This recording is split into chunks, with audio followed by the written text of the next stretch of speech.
Alors, bonjour tout le monde. Merci d'être présent. Donc, je me présente, Marie-Édith Cuérier, je suis agronome consultante et depuis 2 ans, et je suis très bien accompagnée aujourd'hui par M. O'Neill Samuel, qui est conseiller scientifique expert à l'INSPQ, et Lisa Némon, agronome chez Corteva. Donc, aujourd'hui, on vous présente un atelier sur le désherbage à moindre risque dans la culture du soya. Donc, ça fait un peu suite là, au document qui a paru dans la culture du maïs de grande culture sur le désherbage à moindre risque il y a quelques années.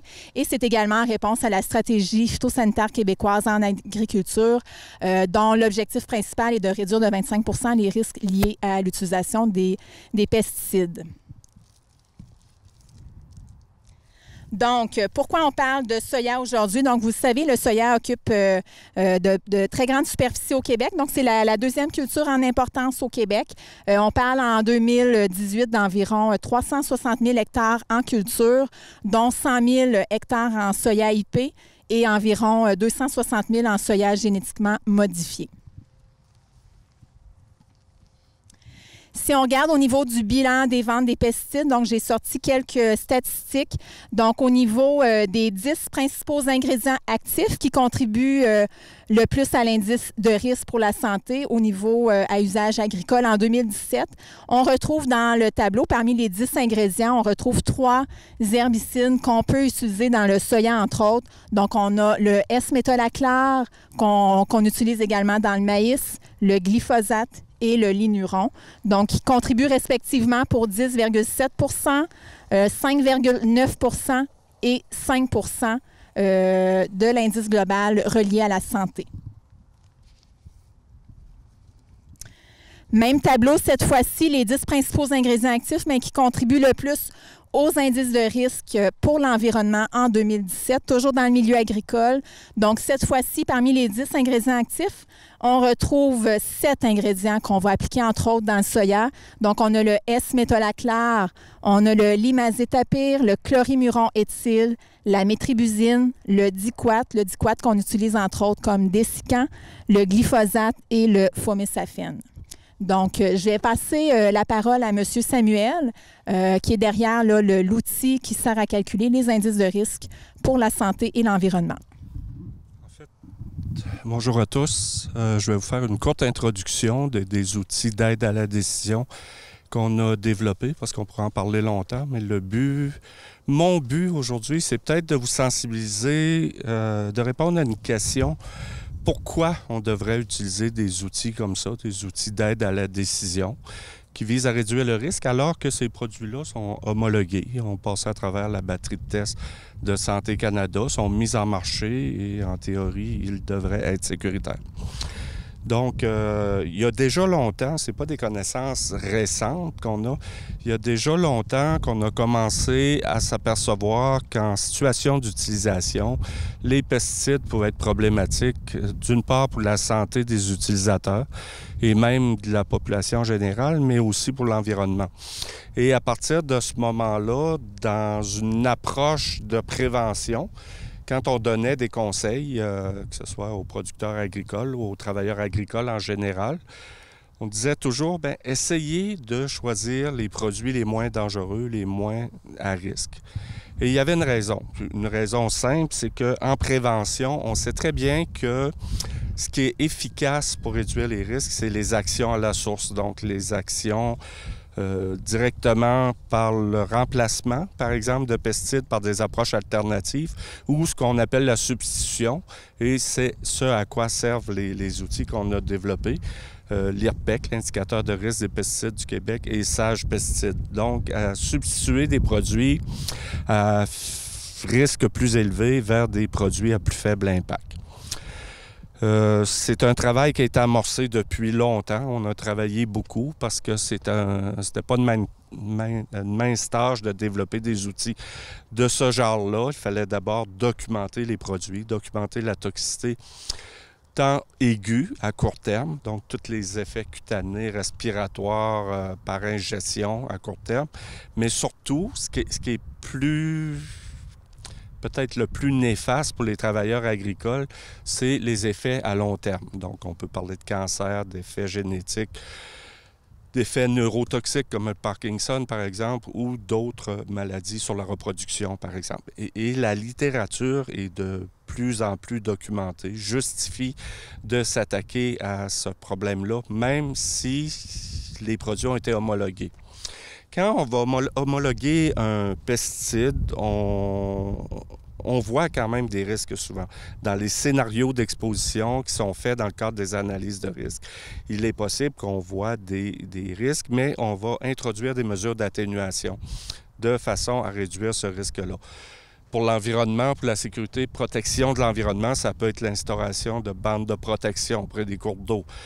Pour les travailleurs, ça peut être tout simplement le port d'équipements de protection individuelle et on va juger qu'avec ces mesures-là, le risque est beaucoup réduit. Mais le risque n'est pas absent et surtout, tous les produits n'ont pas un même niveau de risque. Juste pour illustrer qu'il y a des limites à la protection qu'assure l'homologation. Au niveau de la protection individuelle, par exemple, les équipements qui sont recommandés habituellement, on considère, quand on les porte, que le risque va être réduit de 90 pour l'homologation. Mais dans la vraie vie, ces produits-là n'ont même pas été testés par l'industrie des pesticides. Et j'ai travaillé 4 ans, moi, avec un groupe d'experts scientifiques en Europe les 4 dernières années. On s'est aperçu que pour certains produits, certains équipements, les produits peuvent passer au travers après 10 minutes. Il ne faut pas passer le message qu'il ne faut pas se protéger, là, parce que de façon générale, c'est bien connu que si on porte des équipements de protection, notre exposition va être beaucoup moindre, mais elle n'est pas complète. Donc, il y a des produits qui sont beaucoup plus toxiques que d'autres et ce qui est efficace le plus, comme je le disais, c'est de réduire à la source. Et c'est pour ça qu'on a développé des outils comme l'IRPEC et Sage Pesticides. Quand on regarde les risques à long terme, nous, dans un modèle, on a voulu quantifier le risque selon la gravité des effets, mais il n'y avait aucune donnée qui permettait de faire ça. On a vraiment développé une approche toxicologique basée sur des critères scientifiques là, très solides. Et on a réussi à classer les produits, mais ça ne se fait pas lors de l'homologation. Et surtout, quand les produits sont évalués, ils sont évalués pour les effets chroniques, pour la matière active, mais non pas pour le produit commercial. Donc, je donne un exemple. Dans la littérature, on voit beaucoup actuellement que le glyphosate est, somme toute, relativement sécuritaire, mais que le Roundup pourrait avoir des effets beaucoup plus néfastes à cause du surfactant.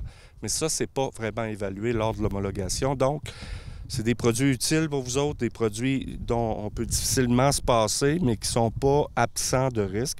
Et c'est pour ça qu'on a développé des outils qui vont favoriser la substitution pour des produits à moindre risque. Ceci dit, ces outils-là, c'est des outils d'aide à la décision. Ce ne sont pas les seuls outils que vous pouvez utiliser. Juste un chiffre, l'indice de risque en soi, c'est très éclairant sur la toxicité globale, soit pour la santé et pour l'environnement. Mais il y a d'autres considérations agronomiques qui doivent être prises en compte, notamment la résistance, par exemple. Et un outil comme ça, malgré sa grande utilité, ne doit pas mettre de côté le jugement de l'expert, le jugement de l'agronome, par exemple. Le jugement professionnel fait partie de l'équation. C'est un des outils qui peut être aidant pour vous aider. Et ce que vont vous montrer les collègues cet après-midi, c'est justement qu'il y en a parfois des alternatives à des produits plus toxiques et qui peuvent être efficaces. Donc, ils vont vous montrer que sur différentes parcelles, qu'effectivement, il y a des produits à moindre impact pour la santé et l'environnement qui peuvent avoir une bonne efficacité aussi. Et ici, ça rencontre les différentes considérations du producteur, là, que ce soit en termes de coût, en termes d'efficacité ou tout ça, je vois difficilement pourquoi on ne pourrait pas essayer de faire un effort pour utiliser justement les produits qui ont des impacts moins importants sur la santé et l'environnement.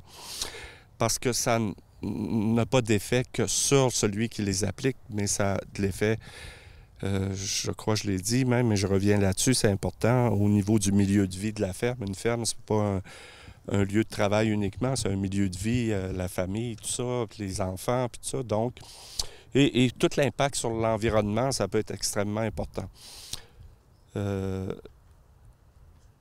mon message final, parce que je n'ai pas beaucoup de temps, c'est effectivement que ce n'est pas parce que les produits sont homologués qu'on ne doit pas faire des efforts pour essayer de réduire les risques encore, parce que ces produits-là demeurent avec des caractéristiques de toxicité qui sont encore là, tant pour la santé et l'environnement. Et lorsque toutes les conditions agronomiques ou de phytoprotection peuvent être rencontrées, les conditions de succès avec des produits à moindre risque, mais je pense que c'est de bonne loi d'aller vers des produits comme ça. Et les outils qu'on vous propose, Sage Pesticides, entre autres, sont des outils qui ont été validés et qui sont en mesure de vous aider grandement à ce niveau-là. Merci. Donc, je vous invite à vous déplacer au champ pour la visite des parcelles.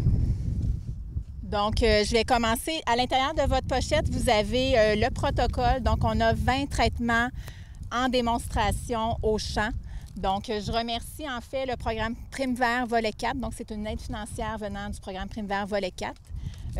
Donc, pour la mise en place des parcelles de démonstration et le développement du document là, qui va être disponible vers la fin de l'année. Donc, vous avez 20 traitements en démonstration. Les traitements ont été sélectionnés par un comité d'experts, donc Yvan Fauché, Véronique Sanson du ministère de l'Agriculture, ainsi que David Gérardville et Vicky Villiard, qui sont des conseillers menteurs en phytoprotection au sein du réseau des clubs conseils. Donc, ce ne sont pas tous, en fait, des traitements à moindre risque. On s'est permis, en fait, de choisir des traitements communs qu'on retrouve souvent là, chez les producteurs de soya. Donc, on a des traitements à plus haut risque, on a des traitements à plus faible risque. Mais ce qu'on veut vous démontrer aujourd'hui, c'est qu'on a réussi à aller chercher une bonne efficacité, peu importe si on a des traitements avec plusieurs molécules qui présentent des risques élevés ou des documents plus simplifiés avec quelques molécules, parfois 2.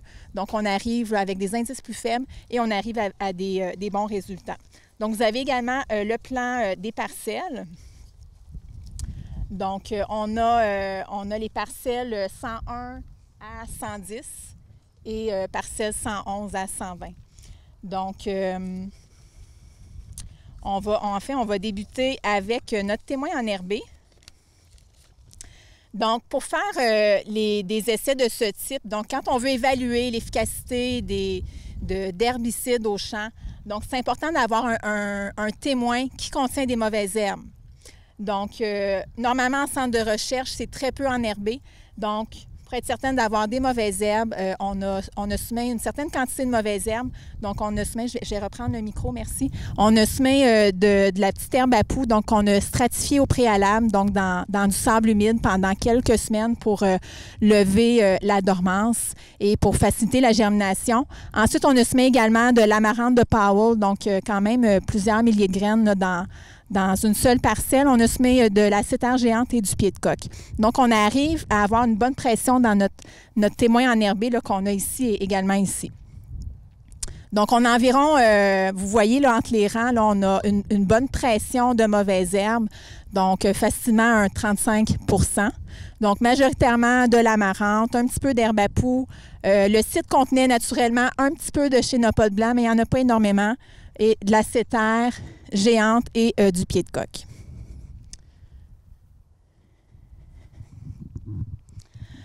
Donc, on débute. En fait, les traitements sont placés par moment d'intervention. Donc, on a un premier traitement qu'on a appliqué en pré-semis. Ensuite, on a nos traitements de pré-levé et de post-levé. Donc, on commence avec le PRAL, H2O et plus diligent. Donc, le PRAL, c'est un bon antigraminé qu'on doit appliquer en pré-semis. Donc, on ne l'applique pas. Il n'est pas recommandé en pré-levé. Donc, si le sillon il est ouvert, là, le moindrement, ça peut venir affecter là, la levée du soya. Donc, c'est un bon antigraminé. Par contre, dans le soya, on y va avec une dose qui est un petit peu plus faible que dans le maïs.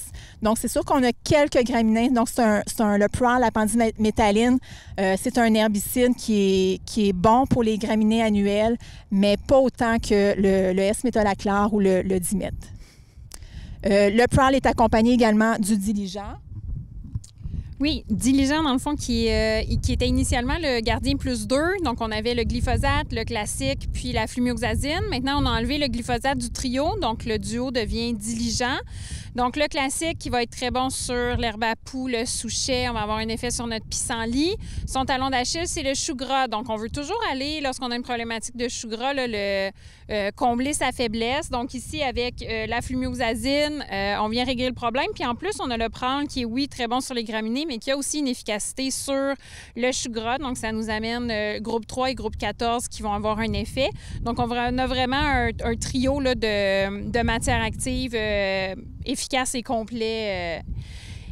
Traitement maintenant numéro 3, on a ici le Zidua mélangé avec du Canopy Pro. Donc, Zidua qui est la pyroxasulfone, donc un groupe 15, un antigraminé, qui en plus, le Zidua va avoir un bel effet sur la morelle et sur la marante. Puis on l'a mélangé ici, il est mélangé ici dans la parcelle avec du Canopy Pro qui est du classique et de la métribuzine.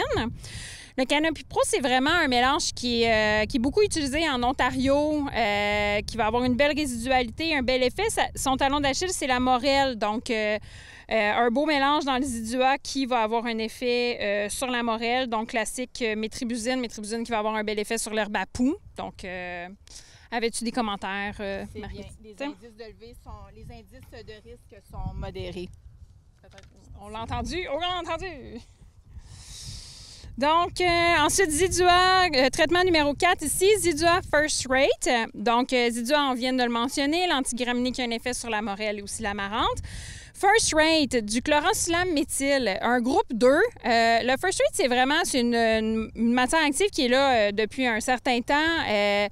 Un anti-feuillage quand même complet, va aller vraiment toucher beaucoup de feuillage. Sa particularité au First Rate, c'est que il a besoin d'être dans la solution du sol pour être absorbé par les racines et avoir une belle efficacité. Donc, cette année, avec le printemps qu'on a connu en 2019, j'ai pas d'appel de mauvaise efficacité du First Rate, mais c'est à prendre en considération dans des années qui peuvent être sèches. La matière active doit être dissoute dans la solution du sol.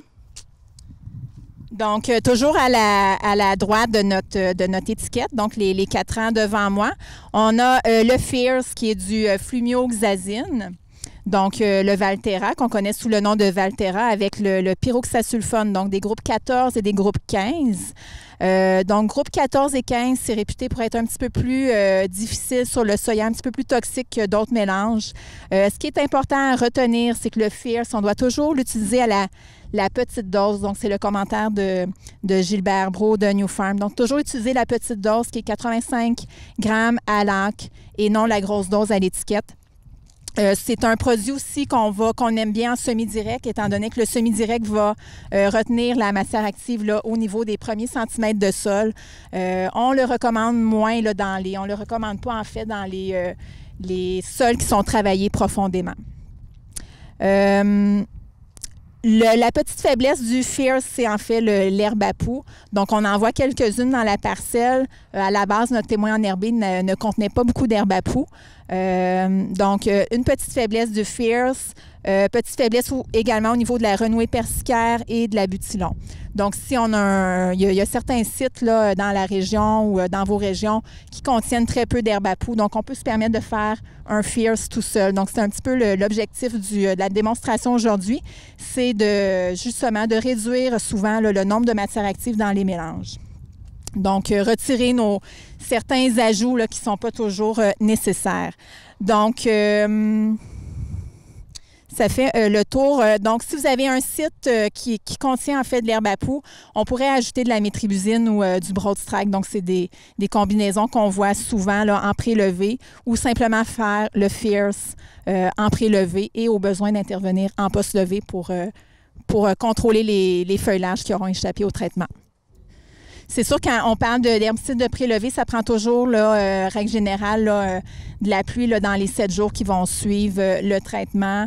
Au niveau de certains herbicides de post-levé, il faut faire attention aussi à l'humidité, température très chaude, extrême, aussi fluctuation de température entre le jour et la nuit. Là. Donc, il faut toujours se référer là, à l'étiquette. Il y a des recommandations, des directives spécifiques pour chacun des produits.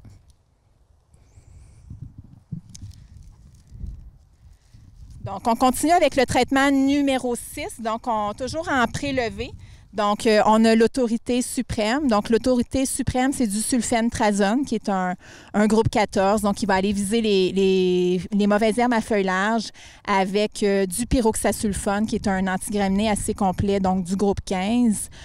Encore ici, là, vous allez voir là, à la caméra, là, il y a quelques échappées au niveau de la petite herbe à poux. Donc, c'est une faiblesse là, de l'autorité. Par contre, un point fort, c'est que les deux matières actives, autant le sulfentrazone que le pyroxasulfone, vont travailler sur la morelle. Donc, c'est des herbicides qui ont un effet résiduel, qui travaillent bien autant en conditions humides que sèches. C'est un bon produit également pour, dans le soya, s'il y a présence de populations résistantes au groupe 2 et 5. Donc, ici, le FIRS, on parle de groupe 14 et 15.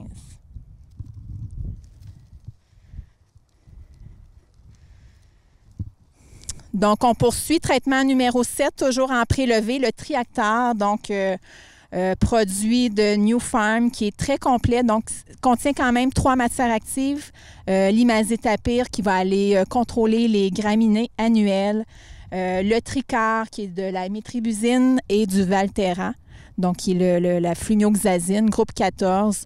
Donc, produit très complet. Encore là, pour les feuillages, on a deux matières actives, la métribuzine qui est un groupe 5 et la flumioxazine qui est un groupe 14. Donc, si on a souvent, là, dans le soya IP, on a des populations résistantes au groupe 2, très fréquents là, en Montérégie et un peu autour là, de la région sud de Montréal. Donc, un bon choix pour les soya IP là, où on retrouve des populations d'herbes à poux résistantes aux herbicides du groupe 2.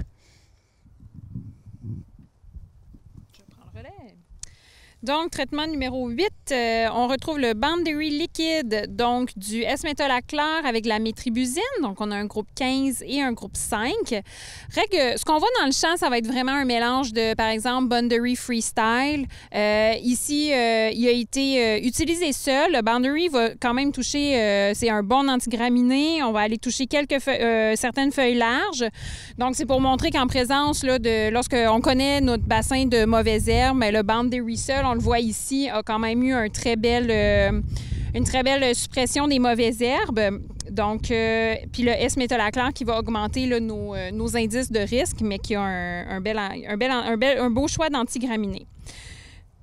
Je voulais juste rajouter, c'est ça, c'est sûr que c'est un bon mélange S-métolachlore, métribuzine, mais on parle quand même de matières actives là, qui présentent des risques assez élevés pour l'environnement et la santé.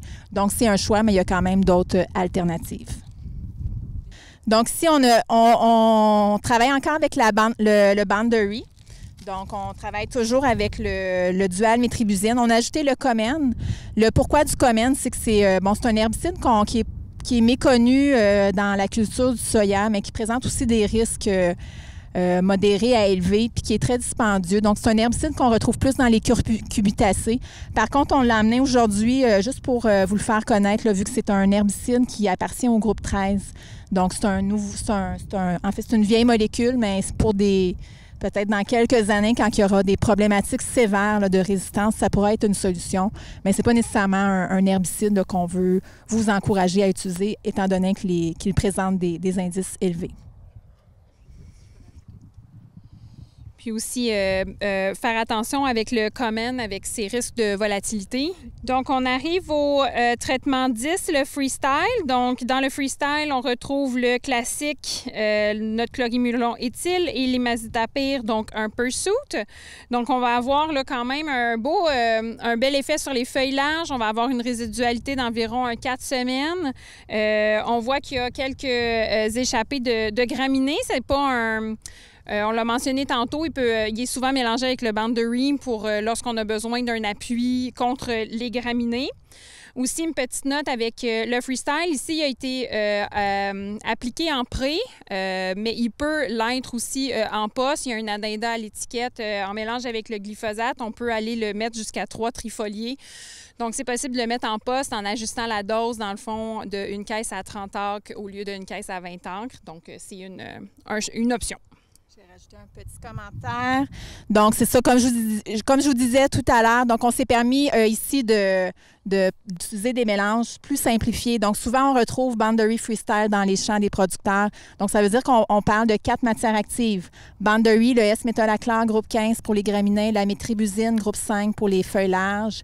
Et ici, le Freestyle, donc classique, et le chlorimuron éthyle, groupe 2, et l'imazétapyr, groupe 2. Donc, on s'est permis de les séparer. Dans le Boundary, on a eu relativement un bon contrôle.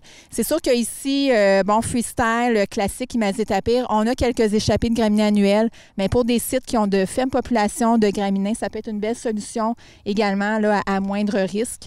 Il faut faire également attention là, aux populations toujours d'herbes à poux résistantes au groupe 2 parce qu'on a le chlorimuron éthyle, donc le classique, qui va travailler sur les feuilles larges. Donc, mais ça reste des solutions. Dépendamment des espèces que vous avez au champ, vous pouvez vous permettre de faire des choix simplifiés dans certaines occasions.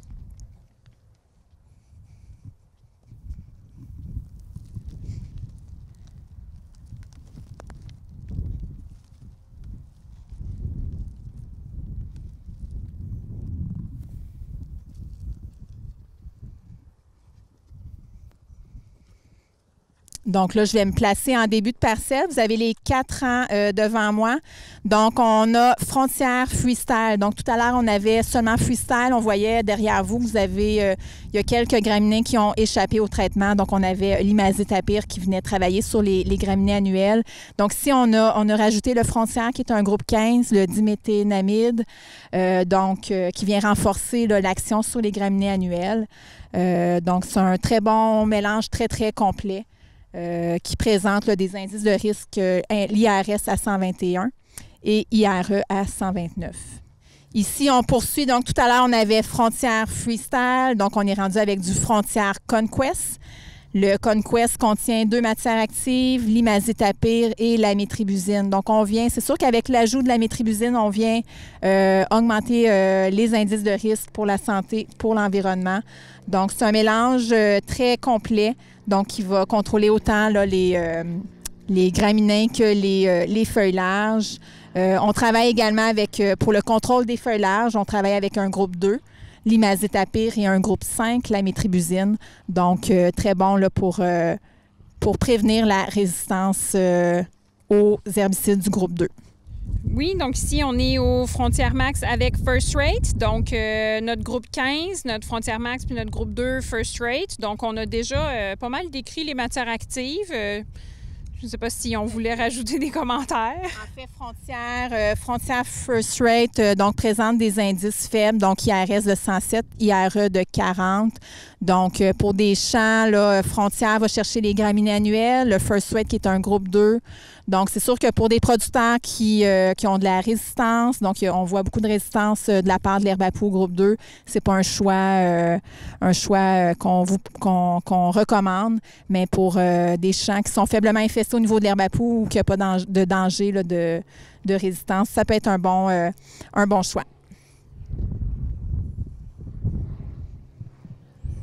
Pursuit, First Rate, on les a également commentés, là, les deux matières actives. Donc, Pursuit, First Rate, donc on a l'imazétapyr et le First Rate qui est un groupe 2 pour les feuilles larges.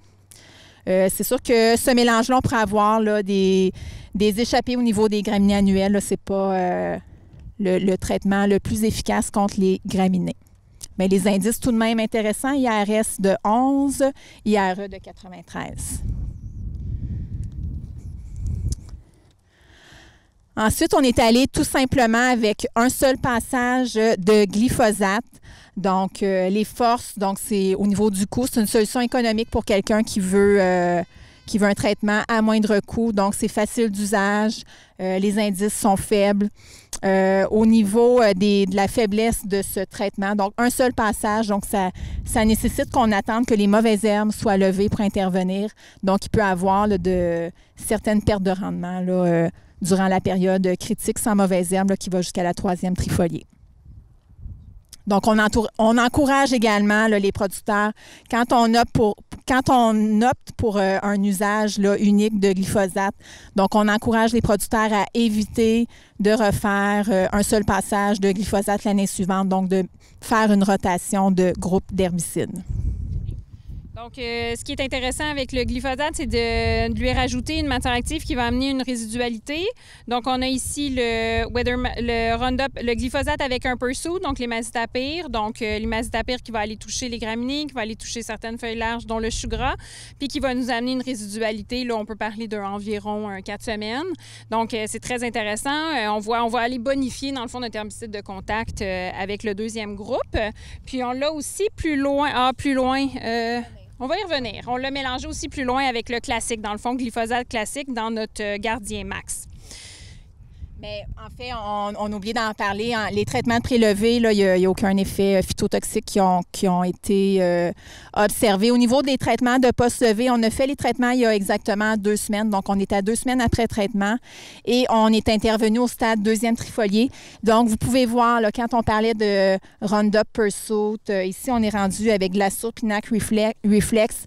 Donc, on voit que la première, la 2e trifolié ont été affectées. Donc, il y a des mouchetures brunes, du dessèchement de certaines feuilles. Donc, mais ça cause pas de perte de rendement.